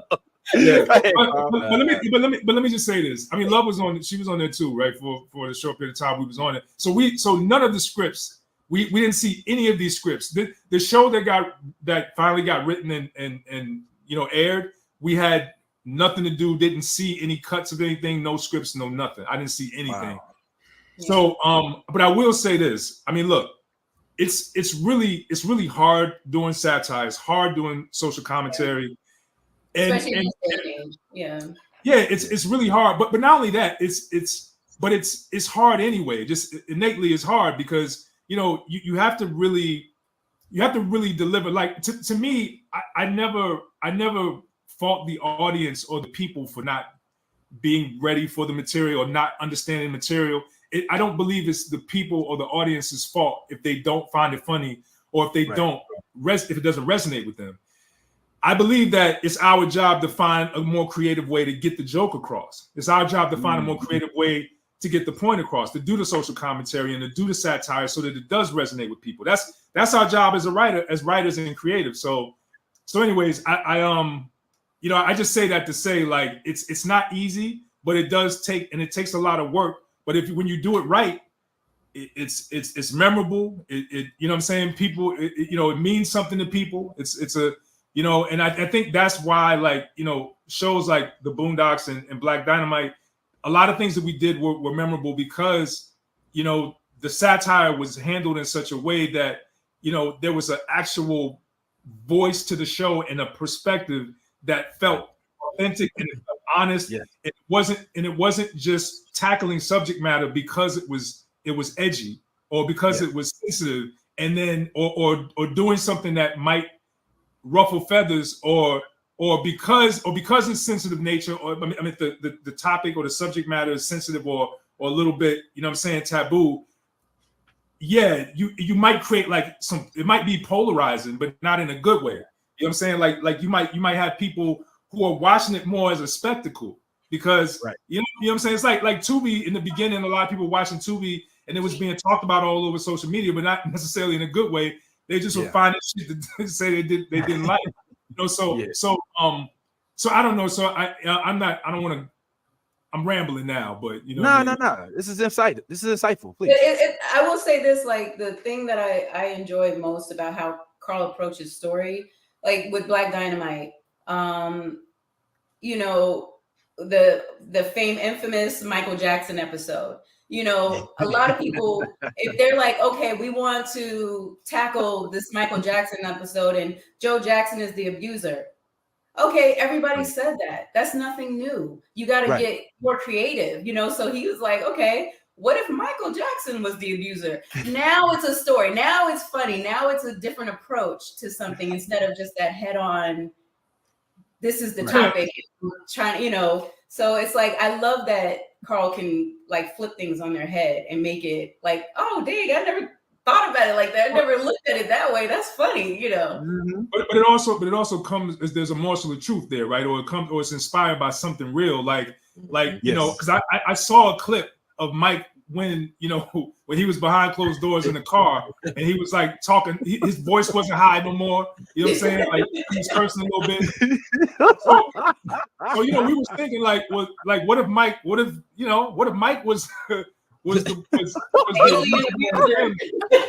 yeah, you know what I'm saying? But we did the same thing. It was the same thing with Richard Pryor, right? Like the Richard Pryor episode we did in Black Dynamite, that came from a real story that I was told that Richard threw a party for Black Hollywood. All of his friends he invited, and he basically told them that he wanted to start this company called Indigo, right? Where it would basically change Hollywood, and he would start this Black company that would empower Black filmmakers and writers, producers, actors. And people started laughing at the party, right? And he was like, "No, I'm serious." Like niggas started laughing because he was so funny in his delivery and everything that he said that no one took him serious. So I thought, well, what if Richard Pryor never really wanted to be laughed at? Like, what if he wanted to be Malcolm X? Because he is a truth teller. You know what I'm saying? He be dropping jewels on stage. So I was like, what if he really wanted to be like Malcolm? And because he was tormented by his success and people were laughing at him and he became this big star for being funny. And what if that is the thing that like turned him to drugs? And you know what I mean? So it's like trying to like, so those episodes were really inspired by something or an idea that was rooted in some truth, or like Honky Kong. It was like, I always felt like King Kong was kind of a, you know what I'm saying? Like, there's a lot of symbolism there, right? So I'm like, well, what if it was a white albino monk? You know what I'm saying? I know the name alone is just hilarious, right? The name alone. Yeah, like, but what would it look like if we took this what looked like what seemed to be on the outside a blaxploitation show and made it more white exploitation? Yo, I love it. I love it. The concepts make sense. Let me ask you this. All right. Y'all gotta forgive me, man. I've been sitting over here playing around with all these screens. It's been so fun. It's kind of like Roblox. So I asked you that to say, like, this concept that y'all had, it sounded like it was rooted in something that was very promising. You know what I'm saying? Like the notion that you came up with, the JJ comes back, that's brilliant. But instead, whatever happened, and we don't have to get into it. I'm sure there's papers signed and litigation, blah, blah, blah, blah. But you still brought some stuff to the table. Like, is it true? We were able to speak with some of the cast, and were you responsible for any of the characters that they have on the show? That ended up making it? Well, the idea behind the characters, but not those characters. Okay. You know what I'm saying? Because so I give you an example, right? So like the baby Dowling, right? So everybody had problems with, I know people had problems with him being a drug dealer, right? And in context, see, it's all about context for me, right? Like these characters, one, it's about how you execute the character, who they are, right? And it's also the context and the whole world, everything plays a part in how you're looking at this character and why you feel the way that you feel about him, right? So originally, this idea was inspired by a sketch, a bit in a sketch that I saw Chappelle do, right? Where he was, driving through the hood, and there was a baby on the corner selling drugs. He was like, "Nigga, why you selling drugs?" And he was like, "I got kids." That's where it was inspired, or what it was inspired by. But the idea behind it was he was only selling antidepressants to white people. And not only that, he hustled outside of a Starbucks. He wasn't, but he hustled outside of a Starbucks, right? So that was the idea. So, and the only time you saw him selling drugs was when a white guy was coming to the door and his stock had dropped, or he got a little bit behind on his car payment. Like that, you know what I'm saying? So like that was more of the direction that I wanted to go. So like, but again, it's all about context too, and the world building around that, because you have to create the kind of tone and the performances. Everything plays a part. It's like orchestrating music, man. It's like, and I gotta say this because animation is such a unique medium, and a lot of people that come from the live action world think they understand how to execute it because you like watching it, and it's a very different thing. You know what I'm saying? The timing, the pacing, the performances, down to the music, the rhythm. The how jokes are even perceived is different in live action than it is with anime. So it's a lot of stuff that plays a part. And if you think about most of the successful animated shows now, they are also created by people who are also artists or animators themselves. Right? If you look at Macaroni, if you look at Seth MacFarlane, if you look at Bob's Burger, like if you look at most of the successful shows, it's because it takes a certain kind of understanding. Not to say that the other writers and people involved have to be animation people too, but I'm talking about but the person at the helm, needs to truly understand this medium. you know what I'm saying? Yeah. Well, so having said that, knowing what you know, and first of all, this is extremely insightful because, I mean, what you're saying you brought to the table versus what ended up on the table, it seemed like there's a huge canyon between those things. So we'll just let that be where it is. But I guess last question with regard to this topic. Can I say this though? Please. Because I only watched one episode, right? And I couldn't get through the rest, But I will say this. I got a ton of respect for anybody that makes anything that gets on TV because it's hard to do it. You know what I'm saying? Right. And not only is it hard to get a show developed and then get it picked up, but then to produce a series that takes usually a year and a half to 2 years, all of it is a very hard process. And then doing our type of like this kind of humor and this kind of satire in this world in these kind of settings, it's really difficult to do. You got to thread a needle. So I don't necessarily like I would never like shit on the show or even the people that produced it or took over the show. But I will say what people should take in consideration that it's a difficult thing to do.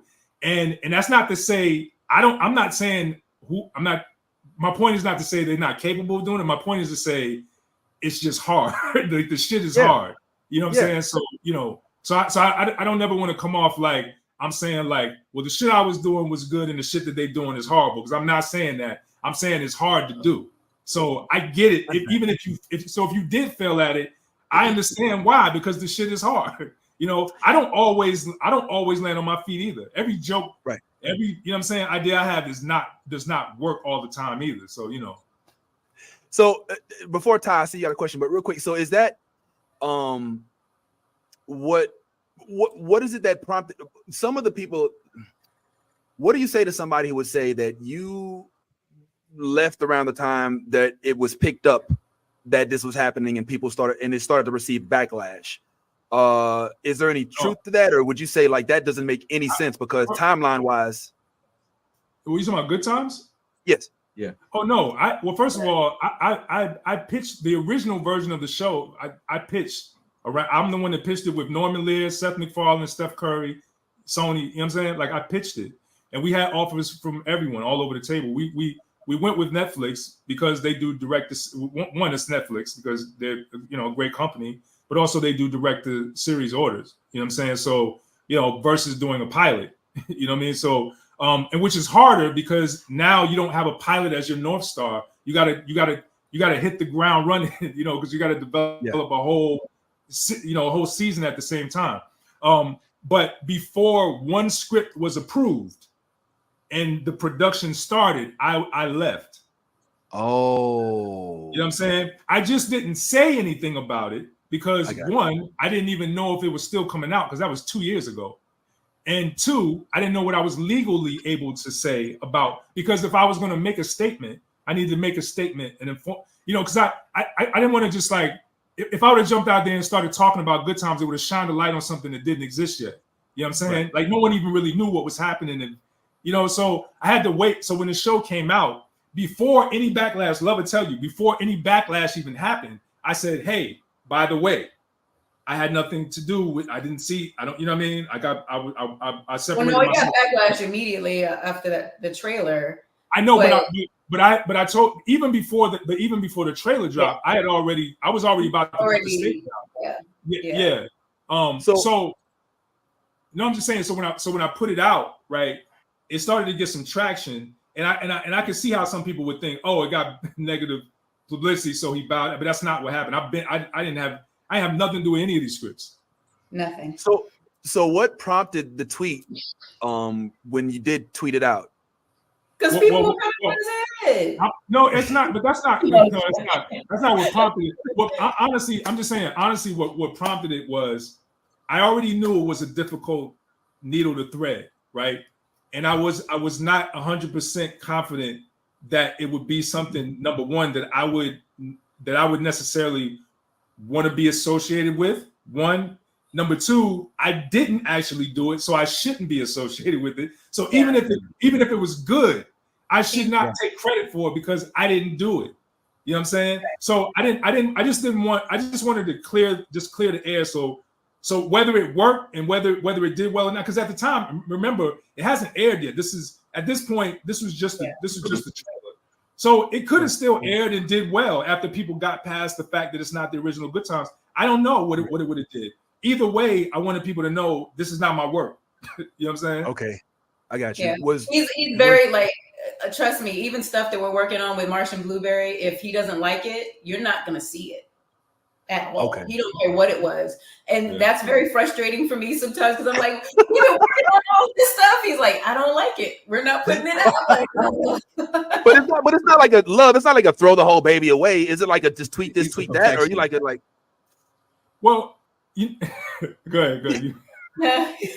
Throw the whole baby. I don't want to think it's a throw the whole baby away kind of situation. If he's not able to really put his stamp on it, and it's not something he can stand behind, then he's not standing. And I respect that, even because he said that early on. He's like, way before a trailer came out, he wanted to see how much he could like get his name off the show. I was trying to take my name off way before the show aired.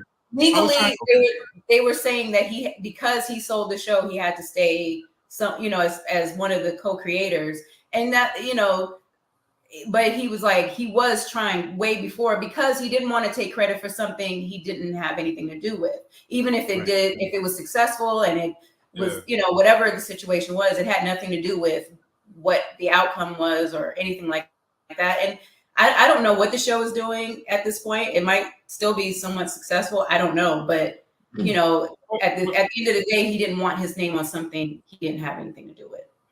Yeah, but also, because just to answer your question about throwing the baby out, like sometimes that's the case, right? But sometimes that is the case. And I might be a little extreme at times, but the thinking behind it. but I'll just say is the thinking behind it. How many projects we have that we can't post even on our social media because he don't like it. Well, no! but you got to understand. Let me explain, bro. Let me explain. All right, you got the floor. I look at it this way, man. Like there's a relationship that I have with the audience, right? That I value for real. Like I don't take it for granted. And coming out, especially after doing something like like Boondocks, right? And having that kind of cultural impact, the bar is really high. Yes. But not only that. But I set the bar high for myself too, because my peers and the people that I've worked with and the people, the people that I look at for for critiques and that I'm inspired by, like I also want to impress them. Like I don't want to just put out something that's like, it's not about a check. It ain't about just getting a show in the air. It's not about just like making some money. Like for me, like I'm dedicated to the art of this shit. Like I love doing it, and I care. I truly do care about doing stuff that's meaningful to the audience and that resonates with us, that we could, because we don't have much that we can really fuck with that speaks to us. So I don't take it for granted. So like when we put out something, it's got to be good, because I owe that much, you know what I'm saying, to deliver on the level that I think you guys deserve, you know what I'm saying, that the fans deserve, you know. And let me say, he does really truly fight for that, and that's part of the issue that happened with Good Times, to a fault, you know, because a lot of times they don't understand, and he's like, no, this is where I stand, this is the direction I want to go in, and you know, they don't really like being disagreed with a lot of times, you know, like let's stop there though. In terms of that situation, the industry is watching. I'm the one that will always say too much. I'm sorry. So, listen, that's what we here for. Look, shoot, I got the tea. Love. She's because she's very protective, bro. Like really protective. Like she don't, you know, she really looks out for me in a way that like I can't even, like, she don't play she don't play around. So she is, and I love that. I love that about her, but at the same time, I'm like, you know, I sometimes, you know what I mean? I just remind people I didn't sign anything, so. Yeah. I understand you. I feel you. I'm the same way with my husband. I'm the same way. Yo, so all right, last thing, I want to get off this Good Times thing because it's going on too long. CC, you good? Can we hear you yet? CC, me talk to you? Okay, we still having trouble with audio. Share question. But the last thing I got on that is with regard to like the voices of the characters. Like you don't like from developer in terms of writer, runner, like you don't typically like look at somebody who's still signed onto the project and think like, oh well, why would you still sign? Like you don't fault actors or voice folks for signing on to something. Like you still, you know, you look at this, it's a project. It got nothing to do with me, right? I mean, it doesn't. Not at all. I mean, I did let people, you know, I let people know, because a lot of times you'll have situations where actors might do the show because you're involved. You know what I'm saying? They're like, up with you. I know the kind of stuff I'm down, right? And so anybody that I personally called and said, yo, I want you to audition, or I think you should have this role, I let them know, like, yo, you know, just so you know, I'm not part of it anymore. So you know what I mean? Okay. But it was never anything like that. Like I'm like, get your bread, do what you do. And plus, I don't know. I mean, it's a huge IP though too. Like you got to think, it's Good Times. Steph Curry, like it's huge, like, and a lot of and this opened a lot of doors. It could have, you know, could open a lot of doors for people, and so no, like we never. Yeah. Well, look, enough about that, man. I want to go back to that Baby Yoda that we saw behind Love about an hour ago, because Love, let me say it again. He actually holds my door open. He's on the floor because he holds when I have my door open. No, hold on. Time out. Flag on the play. We are not demoting Baby Yoda, Grogu, the holder of the Force, to doorstop. He's the cutest door holder. He's like one of the most powerful individuals. Anyway, it is all this stuff. So that's why he holds my door. I love that love, and I love that we've got like a Jones row. Have y'all noticed that? Like there's a Jones column right now on the screen. So like I'm fascinated with the fact that Love is a Star Wars fan, at bare minimum a Baby Yoda fan, and you had the luxury of working with Samuel L. Jackson himself of Star Wars fame. I mean, and you're a Star Wars fan too. You know what I'm saying? Like, I'm wondering, like, did that fuck with you when you first got a chance to work with Samuel L. Jackson? And I'm very curious as to why we decided to use his also phenomenal voice for this white dude named Remy. That was hilarious. Yeah. It is hilarious. Him and Charlie Murphy, but yeah, I think so. If I remember correctly, because it was a long time ago, but I know. So okay, so I got two funny. There's two funny Sam stories, right? So but the idea was that like these, like, you know, these two, I mean, you know who they're based on. So it's like they're more niggerish than any nigga we know. Like that was the idea. So we were like, who's like, let's get the most niggerish niggas we could find to play these characters.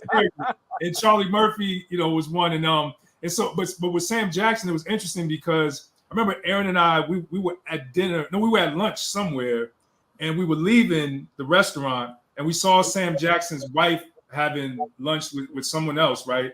And so Aaron, because Aaron knew them or met them before or something, and he was like, he's like, oh, Miss Jackson. And she's like, hey, and then we started chopping it up. And she was like, she was like, have you hollered at Sam about, like doing the show or something like that? And he was like, no.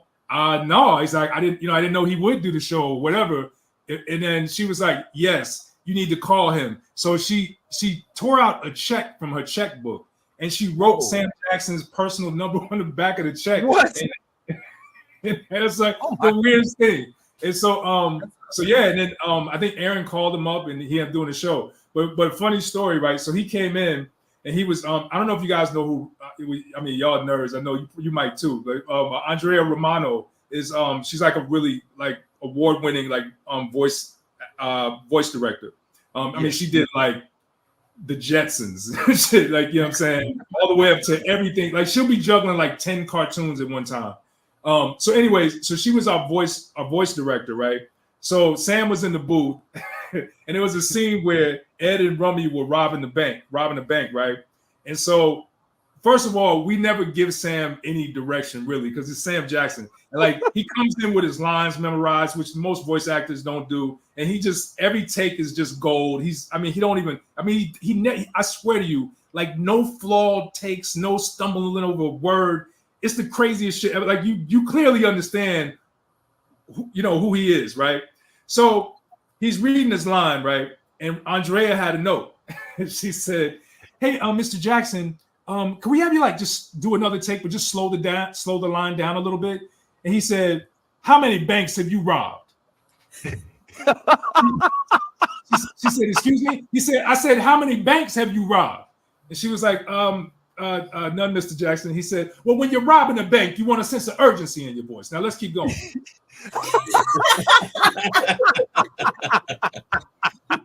You got a point. You got a point. All right. Yeah. Hey. No, but it was great. Yeah. So first of all, hilarious, but I'm still like trying to get from where the name and number was written down on the check, and he's given the role of there's still like so many characters on this show. So I guess he's the niggerest of voices that could have win. Well, yeah, because I'm just saying, if you think about like Pulp Fiction, right? Like if you think about like Jewel, you know what I'm saying? Yes. That's perfect. That was perfect. The explanation, you nailed it. Perfect. That's Rumsfeld. Perfect. You're right. Perfect. And I guess that goes for Charlie as well. So yeah, man, one time for Ed, once for the third, and Remy, which is fascinating. You're talking about Mr. Romero and everything. Because you managed to work a lot of white folks into this this show that's extremely focused on black culture. Almost to a fault. I actually think you might have went a little too far with this. Nigga, you bullshitting. Phil niggas.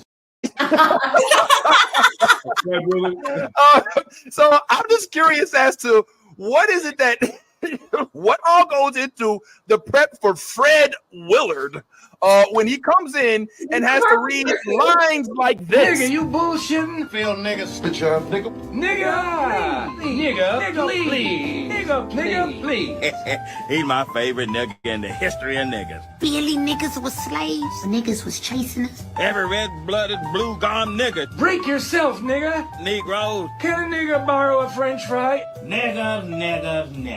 Now, how is a nigga gonna borrow a fry? No niggas. Holla at me, nigga. Different type of nigga. Niggas is worthless and lazy today. Nigga, is you gonna give it back? An Uzi, nigga. Now, most of them niggas I'm cool with. It's the head bob. It's the head bob. Niggas, you gonna give it back? Head bob for me. This nigga.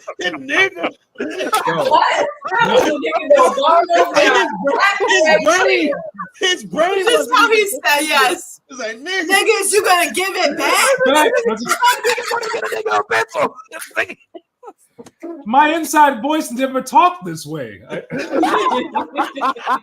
Yo, so Carl, as funny as that is, please tell me you had something to do with this, and like what goes into the thought process of, okay, we've got Fred Willard of How High fame and so many other things popping right now, and we want him to come in and say the N-word multiple times. Does he have to be like, hey, is it okay? Is everything, are we still gonna be cool after? Like how does that work? I'm just so curious about this process. Yeah, I mean, it was weird, man. Like I now you got to remember, like a lot of stuff is kind of a blur because it was so long ago. Right. But I just remember we never really, I don't know, man. We didn't operate from this place of fear on that show. Like we just never really thought about like who would say what and what we could do and what we couldn't do. Like, and a lot of us were new to TV. You know what I'm saying? Well, at least like me and Aaron, like we didn't have a bunch of TV experience, and Rodney Barnes did obviously, and Yamara Taylor had a little experience, but we were really for the most part kind of green and like just doing stuff that we thought was funny, and so we didn't really think about like who we going to get to say this. I don't know. It was just like and Fred Willard. I can't remember the decision for. I don't know why Fred Willard in particular, but I remember he got in the booth and he was just way too comfortable. he was extremely comfortable with it though. Like the nigga just rolled off the tongue, really, really easy. But he was funny. But I think the reason why too is because he's like a real artist. Or was, rest in peace. But like, you know what I mean? Like he's one of those actors that's like, you know what I mean? Like it was it's art. It wasn't like, you know what I mean? And so he just, I mean, he killed it, man. Like we were crying. When I say nigga, we was on we were crying the whole But look, I'll tell you another funny story. It's not about Fred Willard, but so you remember we did the episode with Ruckus, the Jimmy Rebel episode? Y'all remember the episode about the racist white singer? Yeah. So the guy that we had play that role, I'm trying to remember his name, because one of the writers, Brian Ash, he was a friend of his. But anyways, he's a comedian. He's a stand-up comedian, and he's from the South, and he came in dressed the role. So he had the cowboy hat. He's playing the Rebel. He had the cowboy hat. He had the boots. He had the whole. You know what I'm saying? And he gets in the booth, right? So no lie. So he's way too comfortable too, but he does a line, and I gave him some direction because it was like a bad read or something, right? And he said, "Who said that? Was it the colored one?" And I was like, "Wait." He's asking the voice director, because I gave the note. He's asking the voice director, like, who gave him the note? He said, "Was it the color?" And I was like, "Wait a minute, what?" I'm like, yo, wait, hold on a second. Yo, I'm like, yo, wait, stop. What did you say? Was this back in 1950? No, he was like, "I'm sorry, I'm a method actor," and I was staying in. You know what I'm saying? He was trying to stay in character. I'm like, nigga, you need to get out of character. You need to get out of character. You about to get me out of character.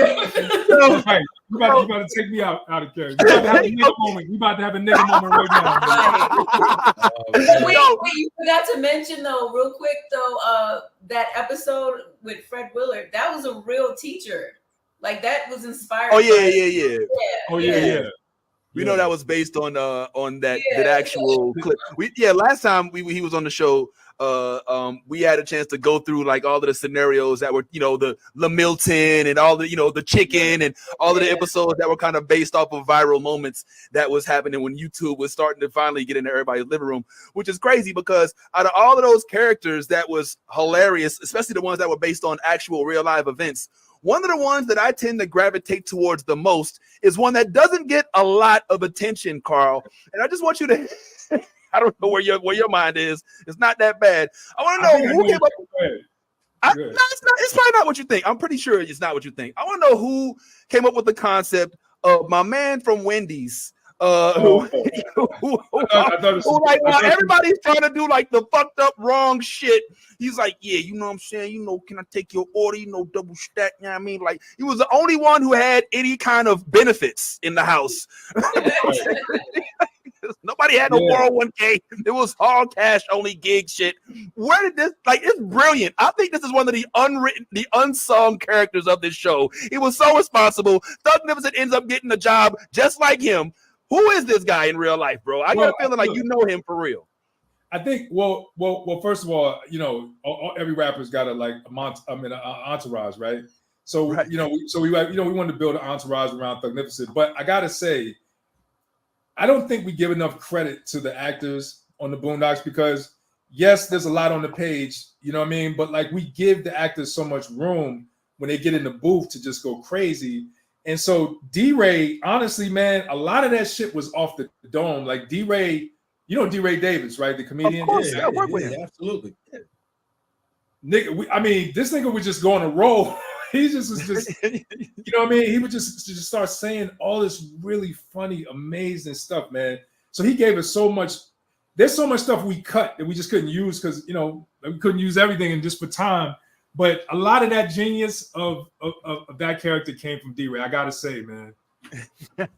Oh man! So the concept of him being the only responsible one, not the concept. I think I can't remember where the exact idea came from, like in the room or who came up with what. But it was just like funny that like the only nigga in your crew that's really holding it down has a job at Wendy's. It's like. You know what I'm saying? It's like you know, and Thugnificent, the beauty behind it really was like it's the truth, right? Like a lot of these rappers aren't living the life that they portraying in the music, and we were starting to reach a point in time where like shit was changing, where like those record deals weren't what they used to be, you know, or artists were hot one minute and the next minute they was dropped off their label. So it was like, what does that look like for a nigga who talked about selling crack all of this time? And all the money he was making hustling before he became a rapper. Now what do you do, nigga? Well, okay, you watch a YouTube tutorial on how to sell crack. Literally. Yeah. Right. But the other thing is some of them niggas, like some of them are really from that element and sometimes they not. Right. You know what I'm saying? And it's like, you know, what does that look like when you have to like, you know, see who these people really are without the money and the success, you know? Wow, that is an awesome point because if you think about it, like that was around the time Soulja Boy, because I remember there was a character based on like Soulja. I want to say loosely based on Soulja Boy, and like Thugnificent's like watching the car. He's like, "Hey man, hey little nigga, hey man, you know what I'm saying? I should know about this shit. You know what I'm saying? Like this snap shit is kind of cool, right?" He's like, "Yeah, I guess if you want it to be, but I don't know, Thugnificent. I don't, you know what I'm saying?" So like to see that like happening, like. In real life, and then depicted on the show, and the hero is the dude who comes home with the, you know, like, I fucking love that shit. All right, sorry, I had to get that out. All right, guys, this is my last one. I know I've hogged up all this time, but don't act like I ain't been in the private chat saying y'all can speak up too. So shit, I don't give a fuck. All right, one of the last few things I got to say is you and Love. Thank you once again, Love, for joining us on this journey. The Joneses, got to keep up with the Joneses. Hey, there's the reality show title. Hello, Tubi. Keeping up with the Joneses. Hallelujah. You heard it here first. But write it down. Write it down. Hold on, let me get my little pad over here. You've had a chance to work with so many people. Like I said, you was talking about Trippie Redd and how much y'all had fun with MGK and how y'all left smelling like a Bob Marley patch. But I'm really curious as to what's gonna happen, and forgive me if I overstep, but I didn't get any notes beforehand. But when are we finally gonna get that Meg Thee Stallion project that we've been hearing about for years? I know COVID happened. I know that now listen, if it fell off, I'm sorry for bringing it up. Just say, look, we don't talk about the Meg Thee Stallion project. It is what it is.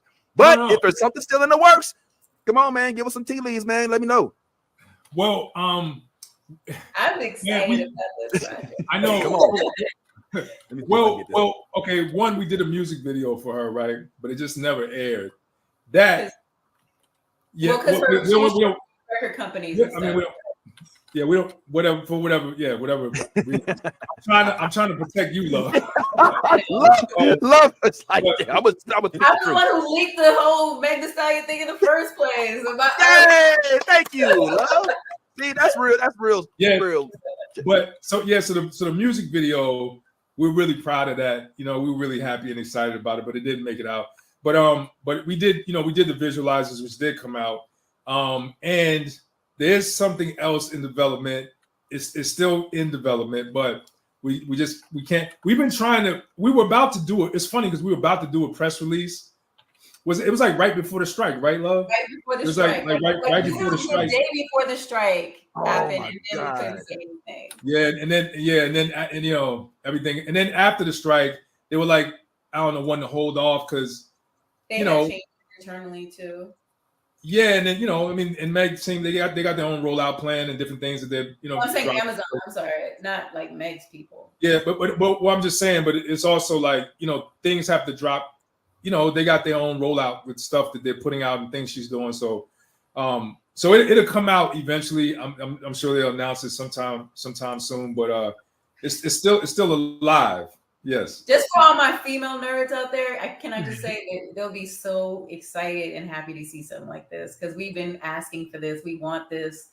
It is so dope. So. I'll say this. It's some real anime shit though. It's some real anime shit. Yeah. Oh, it's okay. Real anime shit. Real okay. anime. She loves anime, so she ain't playing with that. Like she wants it anime, and we yeah. I'm trying not to say too much, but yeah. I clearly we're tiptoeing around this, so I don't want to put us in any area that's going to cause us to not be able to do the project. But are we able to talk about how it came about, at least how we crossed paths with Meg Thee Stallion, or did she reach out to you? Yeah. Or so, how did this happen? I think was the first or well, so I was developing some stuff with this producer named Dave Kaplan, who he worked with a lot of different rappers. I think we actually we started doing a Juice WRLD project actually. And this is yeah, and then he passed shortly afterwards, so that put a hold on it. And that was a dope project too, because that's a whole nother thing. So Juice WRLD is in the anime. He was in the anime too, and so we had this really dope project called Fighting Demons, and it was like it was a horror anthology. You know what I'm saying? It was really dope, man. But unfortunately, like he passed, and that and meeting him was an interesting story too. But so Dave Kaplan was the producer that introduced me to Juice WRLD, and then he introduced us to Trippy's camp because he was doing a documentary with Trippy, and so he was like, "Oh, Trippy's a big fan, and he wants to do some animation." So we started. I'm just trying to remember the timeline. So then so right after that, because we developed this thing for Trippy, we started developing this thing for Trippy, and he was like, "Yo, you got something for Meg?" And he was like, "Yo," because he was like, "Yo," he said, "Meg is like big anime fan," and he's like, maybe we should do a meeting with her. So we met with her, and she happened to be like a huge Boondocks fan and Black Dynamite, but she was like, I mean, like quoting lines and you know what I'm saying, moments and shit. Like she was like a hardcore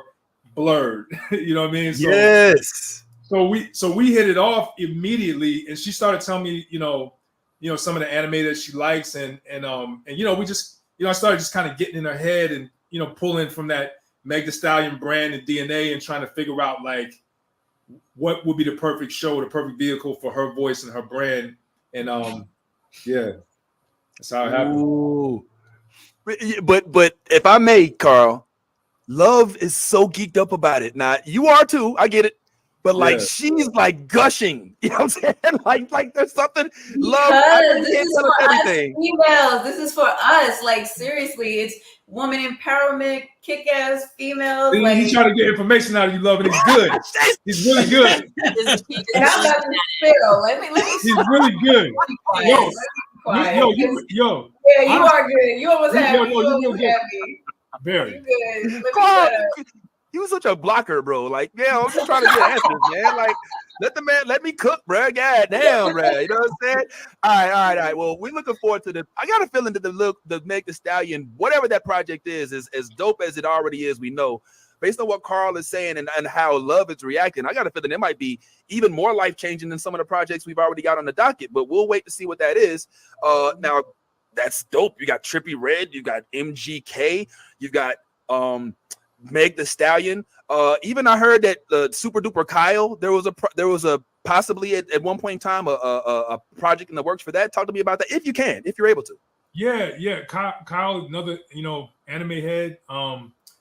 He had this really amazing idea. Did he do you guys show? He was supposed to.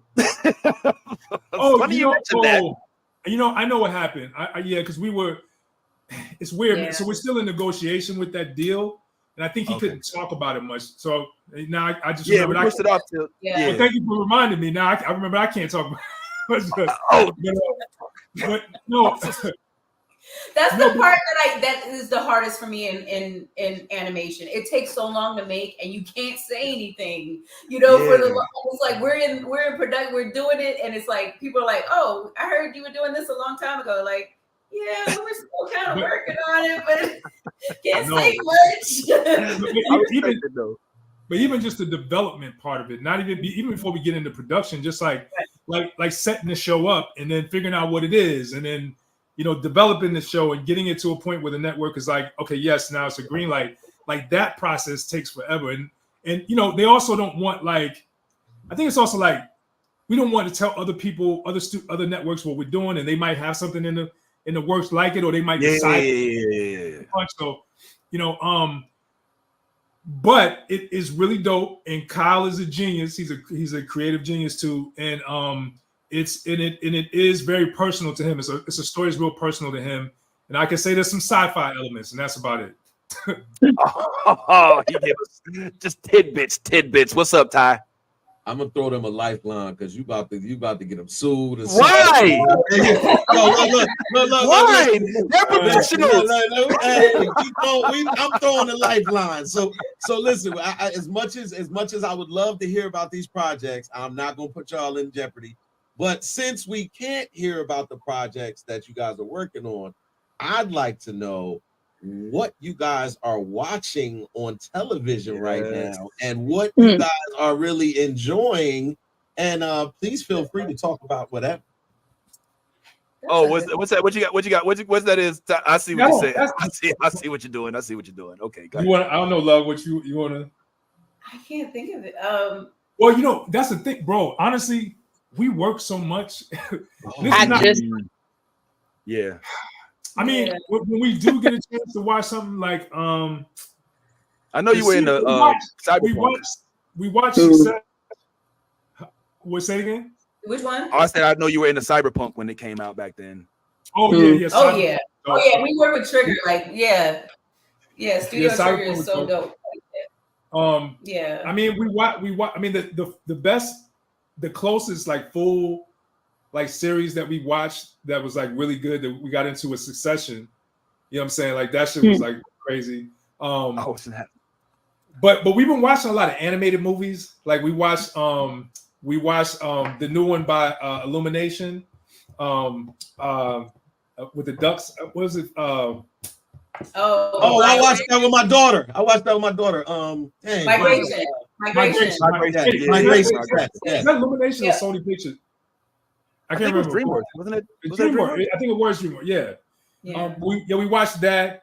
What should we watch? Because we do get we start going down the streaming networks. Okay, what's good to watch? We never know what's to start. There's only one answer. There's only one answer. What is it? X-Men 97. Yeah. You gotta watch X-Men. Yeah. You know what? I do keep hearing that, and I've been wanting to watch that because it's great. Plus, my homie Chase is on there too. He Chase Conley. He's one of the animation director. Animation heads. They travel in packs. It's actually deeper than that, though. Well, yeah, because I hired him on Black Dynamite. That was his first. Yeah, he's from North Carolina, where I'm from, and so Yeah, and at the time he was working in comics, but he was like an amazing comic book artist, man. And yeah, so somebody showed me his work because we were looking for character designers, and I was like, yo, we got to get this nigga. And we got to get this. I was like, I don't care what it takes. And at the time, because it's hard breaking new artists if they don't have any experience, and they're like, right. Studios are kind of, iffy about, are they going to be able to make deadlines? Does he know what a turn is? And I was like, whatever it takes, like, get this guy out here, and I guarantee you, we will not regret it, because I just saw like the raw talent, and so he got out here, man, and he's been killing it ever since. Man, I can't wait to get that level of respect. I want somebody to be like, nah, fuck his resume. This thing on man. What it is? But that's the thing, man. It's not, honestly, there's just not a lot. There's just not enough niggas that's keeping the door open or vouching for other people to get into the business, because that part, yeah. But that's a big part. That's a big part of what we're trying to do with Martian Blueberry is cultivate new talent and co-sign other people. Because, bro, I always tell people, some of the funniest niggas I know do not work in this business. Right? Like, and no one will ever know it if you don't give them a chance, and there's nobody vouching for them. Once, like, people make it, quote unquote, make it, or they cross a certain threshold of success, and they, you know what I'm saying, they making their shows and they getting their money. It's not a lot of people that are looking back saying, well, what about the nigga that didn't get the opportunity, didn't go to school, doesn't have like a long resume, you know what I'm saying? And has a unique point of view. You know what I'm saying? It's funny. Like, so we wanna open doors for new talent. And that's what I've been doing. Honestly, on the low, I've been doing that anyway. I don't know if you guys but we also have the HBCU 2020 that we did for yeah. That's what I was waiting for. Yeah, so we and that's about to expand into something. Yeah, that's about to we're expanding on that too. Like, we had a workshop with all these students from different HBCUs that were in animation, into writing, and different things like that. We still kind of work with them to this day. Like, so it's something that we're really passionate about. Like, just trying to open the door and find new talent that, where Hollywood isn't looking at. They're not. A lot of times, even still, though, other animation companies or, entertainment companies, they'll go to those, they'll try to do something with HBCUs, but they don't really hire them a lot of times. We hire them, giving them experience, because they love to use the excuse. They don't have the experience, but how do you get the experience? Right, without getting a chance. Absolutely. Yeah. Absolutely. Because you're speaking to, if you don't mind me really quick, you're speaking to the founder of HBCU Con, CC, the geek here at the bottom. What? She's the founder, the one and only. So thank you. I appreciate that. Yo.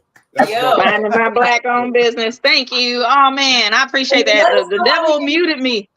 Man, let us know how we could be a part of that too. Like, listen, okay. First of all, I've been a big fan of you, Mr. Jones, for a long time. I've worked in and around the convention circuit and for other conventions, so I've just been a fan of you. A big fan of the Boondocks. Love. I've read your resume, and I'm like, oh my god, okay, she's a powerhouse. So thank you so much for tuning in to this edition of New Blurred Order with Carl Jones and Love Jones. Fortunately, this interview was long and in depth, so there is even more to view. So stay tuned, because we got even more. But we're coming to the end of today's spectacle. So before we let you go, just wanted to give you a couple quick heads up. Yes, as I did mention before, Love and Carl Jones will be back. Yes, that's right, because there's more of the interview to air. So look out for that. Then, as we advertise as well, coming soon, we have Miss Allison Seeley Smith from X-Men 97 fame. She actually is the voice of the one and only Storm. And also coming soon, this just added to the docket, the one and only Cree Summer, of notoriety from Different World and other projects such as Rugrats. So just be on the lookout, and as we always say, be your authentic self. If you ain't being yourself, you're being fake. And if all things, if you a geek, go ahead, please. Let that good geek flag fly. Deuces. I love the new blurred order. You should too.